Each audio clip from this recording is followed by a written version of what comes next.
Welcome to the Sophia Speaks podcast. This is where I, Sophia, a real woman, speak to real women and some men about issues that matter to real women. Sometimes our conversation will be heavy. Sometimes they'll be light, but they are always informative and will always make you think. If you have a comment or want to ask a question, call 786-749-TALK. That's 786-749-8255. Now, without further ado, let's talk about it. Hey there, Sophia here. Welcome to day 4. I can't believe it. We're 10% done. Yes. Only 36 more days to go. We got this. So, I am Sophia Antoine. I am a certified life and relationship coach, and what I am doing is sharing 40 lessons I've learned on the way to my 40th birthday. I'll be 40 on November 25th. Shout out to the November babies out there, Turkey Day babies. Subsequently, my sister's born on the 26th. I have another sister born the same day as me on the 25th. And yeah, it makes for interesting holidays when we all get together. But today's lesson is sometimes leaving is the best option. That's the title. But sometimes leaving is indeed the best option. This is a lesson that it cost me a lot to learn.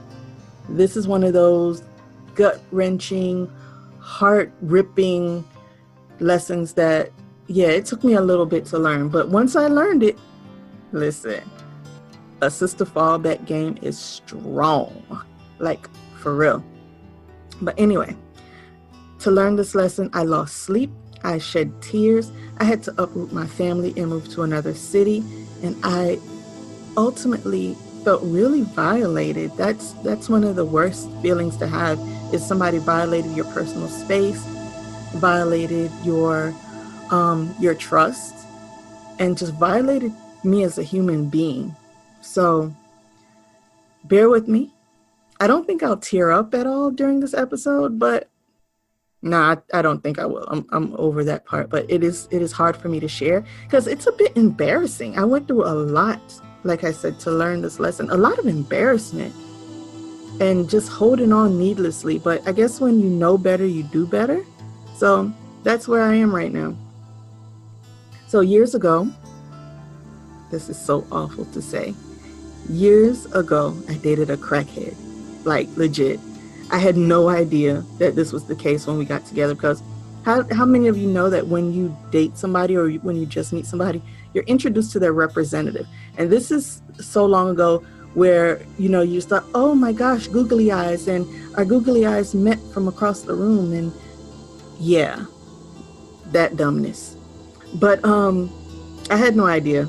And when I found out, of course, being in the googly eye stage, or being in that stage of life where, you think you can save the world, I wanted to help him get help and all that stuff. But do me a favor, and if you've not listened to day 3, go back and listen. And that thing when I said about when people need help, they sometimes have to hit rock bottom before they go get it for themselves, or they know exactly how to get out of that crazy cycle. Yeah, that's one of these situations. He knew how to get out the crazy cycle. He just didn't want to because he liked whatever it is that he was doing, right?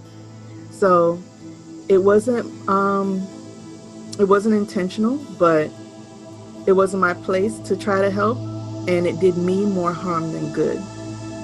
We had incident after incident after incident. Goodness, I probably should write a book, but I felt I would be disloyal for putting myself first and leaving without getting him help. Looking back, that thought alone was a WTF moment, like a legit. I want to go back and slap myself silly for even thinking like that about myself, because I thought I was saving the world, What was broken inside me that made me want to put my safety and sanity on the line, like time after time after time? No worries. I didn't stay much longer. The last time was indeed the last time. And Yeah, so the last time, and I recently just uttered these words for the first time, it was like he broke into my house and didn't steal anything, but just the fact that I had moved on, or I had the potential to move on, was so disheartening to him that he had to hurt me some kind of way. So I made up my mind that I'd been hurt for the last time, and it was then that I was free. I was free to heal. I was free to meet my current husband, the man God intended on me to marry and spend the rest of my life with. So the takeaway here is that sometimes situations can't be fixed, or you're just not the person to fix them, or maybe you're just the person to plant the seed and somebody else will water it and help it grow. But you're not meant to fix anybody else. You have a rough enough time fixing yourself. Really and truly, it's hard enough dealing with your own stuff. But to try to fix somebody else, or try to make sure someone else gets the help that you think they need before they're ready to get that help, that's not for you. Sometimes leaving is the best option. The next thing is, I should have dealt with what made me feel like I had to stay in the first place. I didn't then, but afterwards, I really did. I had to really take a deep look within myself, and that's ultimately what caused me to become a coach, because I now have a daughter, and it was hard watching her go through a lot of things, or thinking that she would go through a lot of the things that I went through. So I had to make sure I was fixed before I could properly raise her. Leaving doesn't make you bad. It doesn't make the other person bad. You just may be bad for each other. You just may not be a right fit. And you may be thinking, well, the sex is amazing, the conversation may be riveting, and the connection may be electric, but that doesn't mean you have to overlook a situation that could potentially cause you harm. Additionally, your reason for leaving doesn't have to make sense to anyone except you, because you're the one that's living it. What I dislike most are people who try to run other people's lives, not knowing the circumstances. Everything works out in its proper time. You don't have to allow your family, your friends, foes, or anyone in between to talk you out of what you know is best for you. And it may not truly be best for you. They may indeed be right, but you're not going to acknowledge it until you're ready to acknowledge it. They will get over it. If they really and truly loved you, what they'll do is be there for you when shit hits the fan. But keep in mind, don't burn any bridges. Say what you have to say in a loving way, because you may need those same people when you find out they were right. So, thanks again for joining me for 40 Days to 40. This is day 4, and we are again 10% done. I appreciate the feedback and the new connections. I have gained more people on Facebook. I've gained more people on Instagram.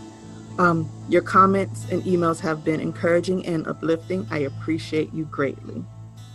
So just know I'm still recording the affirmations and the guided meditations, and they'll be out soon. I know I mentioned them like in the first couple episodes, but they're still there. They're still in production. I want to make sure they're right for you. Go to bit.ly/connectwithcoach to keep up with what's going on and see relevant links. Everything that I have going on is linked right there on that page. Again, I thank you for listening, and I will chat with you tomorrow.